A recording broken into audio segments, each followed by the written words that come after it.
The other thing the brains need, and you need a little bit more of this if you're ApoE4, is creatine. Make sure you're getting at least 5 grams. Cerebrolysin it's this multimodal neuropeptide. Forteo, I love because it does rebuild bone like your bone. 70% of the allulose is actually absorbed by your digestive tract and then just eliminated through the urine.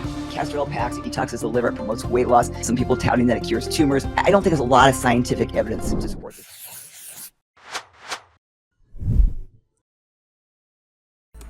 Welcome to our Q&A highlights. Q&A sessions are recorded every month, and our enhanced members get an exclusive opportunity to ask questions from one of cellular medicine's brightest minds, Dr. Elizabeth Yurth. Get a chance to ask your questions by becoming our enhanced member at bli.academy/memberships. You also get access to our content library full of tips, articles, videos, lectures, previous live Q&A sessions, and more.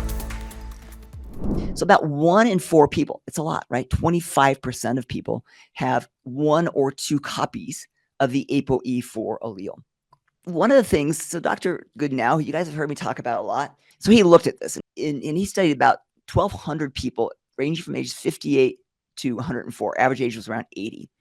And they found that people who had higher blood plasmalogens had a significantly reduced risk of dementia. In fact, the E4 people were no different than the E3 carriers and reduced the risk in the E3 carriers. So the best people are the E2s. They're lucky. They have the best, right? So E2s hardly ever get cardiovascular disease, reduced risk of dementia. 3s are pretty neutral. 4 is bad. So the 4s reduced to the 3s reduced to the 2s reduced to 0. The other thing is your brain needs a lot of animal-based choline. Egg yolks are by far the richest source. You can't just buy animal choline out there. You can buy choline, but it's always going to be a plant-based choline, which has benefits other places, but not so much on the brain. The other thing the brains need, and you need a little bit more of this if you're ApoE4, is creatine. Make sure you're getting at least 5 grams, B vitamins, lots of glutathione. Also, great study that came out looking at exercise, mitigating the effects of ApoE4 as well. So it improved cholesterol efflux simply to exercise, resistance training more than cardiac training. Now, then ketones. I love ketones for a lot of reasons.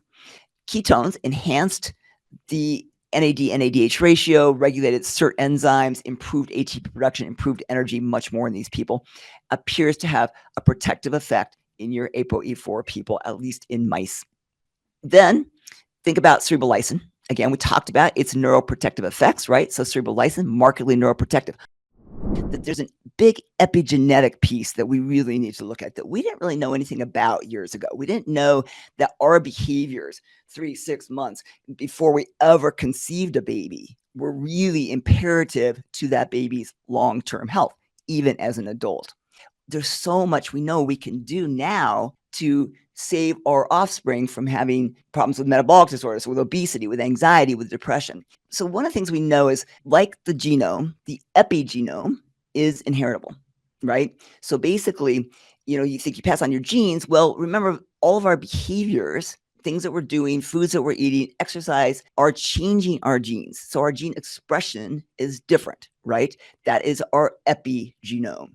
The epigenome is by far more important than the genome, because if I have a bad gene, but it's not being expressed adversely, then that bad gene's not an issue for me. So the really important thing to know is that those epigenetics, so you're passing on not necessarily the genome, but these changed genes, these genes that may be methylated, have a different expression. So now my baby is not inheriting my genes, but my epigenome. That's really important because your epigenome is malleable, right? Epigenome is very easily altered. So environmental influences, drugs you're taking, medications, supplements, habits, your mood, all relate to how your genes are going to be expressed, right? Social relationships, pollutants, mental stress. And this is a big one, right? Because you look at parents as they're starting to get to conception and they're stressed and all these things are going on. That's not a good thing, because if we're stressed about those things, we're actually going to pass those epigenetic changes. So allulose is a simple sugar. It's found in things like figs and raisins and maple syrup and brown sugar. It's relatively sweet. It's not as sweet as glucose, but it's relatively sweet, or fructose, but it's relatively sweet. 70% of the allulose is actually absorbed by your digestive tract and then just eliminated through the urine. So it's not actually used as energy or fuel for the body. It's sort of inert. It just passes through you. it has the advantage over a lot of the other sugars that are used in sweetener, like erythritol. Erythritol is probably a pretty safe sugar. Don't listen to the most recent research thing; it was crap. But erythritol is probably a pretty safe sugar. But a lot of people don't tolerate erythritol because it is fermented in the gut and it creates a lot of gas and bloating in some people. Allulose does not, because it passes right through the gut. It doesn't usually cause those stomach issues like gas or bloating. So it's a nice sugar substitute for those people.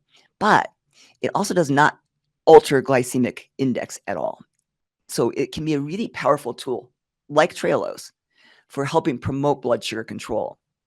So it does not change blood sugar levels, and it will modulate insulin secretion. So if I drink a drink with allulose in it or Trehalose in it while I'm eating my bad carb meal, I will blunt the insulin response, and I won't get the big glucose response. I won't get that big glucose spike, and so I won't have the detrimental effects from that big glucose and that big insulin spike. So really interestingly, these drugs can be used to try and modulate and support blood sugar control. So you look at castor oil. What is it? It's a vegetable oil. It's made from castor beans, and it's a triglyceride, and it's hydrolyzed in the small intestine to kind of release glycerol and something called ricinoleic acid, I believe. And that has a really laxative effect in the gut by basically irritating the gut line, the intestinal mucosa. So it actually acts as an irritant to the gut mucosa and is a very powerful laxative. So castor oil is a really powerful laxative. But I've seen social media posts a lot now with, detoxing using a castor oil pack. So you take your castor oil pack, you put it over your liver, that detoxes the liver, it promotes weight loss. There's even some people touting that it cures tumors. I don't think there's a lot of scientific evidence to support this claim. There are several studies that show with castor oil packs, you could see no systemic absorption of the castor oil. So none of the metabolites in the serum appeared. Now, maybe it's not being metabolized somehow differently, but that would tell me that probably it's not getting beyond a superficial level. So I don't think it's worth the time and energy to do a castor oil pack. I don't think it's expensive, but it takes time. It takes energy. You have to do it the right way. I don't think it's worth it. The skin's a little bit of a different story because castor oil is really rich in fatty acids. So it definitely can help with pores and increase, moisture and hydration and cleanse the skin. So I actually do think it has some skin benefits. So we're going to see a lot more of these tests popping up that are what we call liquid biopsies, meaning I can take a blood sample from you and I can detect simply from your blood sample all sorts of different cancers. There are some different technologies that are used. Maintrac has actually been around a long time. It's actually been in use probably close to 20 years and really backed by a lot of peer-reviewed articles. It isn't really marketed or probably designed as a cancer detection tool, more as a follow-through on cancer. So it measures what are called circulating epithelial tumor cells, or CETCs. And in just 1 ml of blood, tiny, right? You can actually measure these circulating epithelial tumor cells. So let's say I have a patient who I'm monitoring with cancer. I can see if I'm treating them by a reduction in these circulating epithelial tumor cells in just a small amount of blood. So I can see if what I'm doing is working. You can also take these circulating epithelial tumor cells and test them with different agents, natural and conventional, and look and see what they respond to. So I have a better idea how to treat the cancer and how to prevent it from coming back. Amy asked about spermidine for osteoarthritis. So spermidine's effects on osteoarthritis is interesting. It doesn't really target chondrocytes themselves, so it's not really repairing chondrocytes, but it stops further degradation. It really does this macrophage polarization. The macrophages, so they stop attacking the chondrocytes. So it has a really nice role in your osteoarthritis patients of halting progression of the disease. I'll use anywhere from 2 to 6 milligrams. Most often, I cycle around 2 to 4 milligrams, and then I'll up 6 because that 6 has a little bit more of an autophagy-inducing state. And so I don't usually use the 6 milligrams continuously. I'll dose 6 milligrams for about a month. I'll do that 4 or 5 times a year. And the rest of the time, I'll keep people on 2 to 4 milligrams of spermidine who have osteoarthritis or other inflammatory disorders. And hopefully arrest the progression, but these have some anti-inflammatory benefits of that dose too. So depending on severity, how much money people are willing to spend, 2 to 4 milligrams on a regular basis, cycling with 6 milligrams is probably the answer to that. Cerebrolysin is amazing. It basically, for those who aren't familiar with it, it's this multimodal neuropeptide. It's actually a conglomerate of a bunch of different peptides. And it really improves the brain's ability to self-repair. We used to say you had brain damage, you're done, right? And now we know that the brain can repair just like any other organ can. It has to have the right things. So cerebrolysin seems to contain a whole host of peptides that encourage neural recovery and neural repair.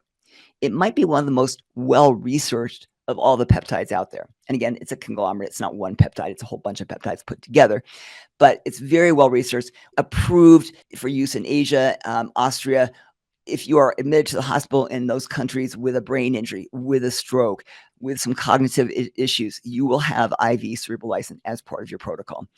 And the outcomes are much better if you can start that acutely. It's incredibly sad that we don't have that available here. If you want to look at the research, the company Ever Pharma, so EVER Pharma, out of Austria, has a lot of research you can look on this. There is so many studies on it. So we're not just making the guess that this is a safe, utilizable drug. There are a lot of human, not just animal, but human studies on this.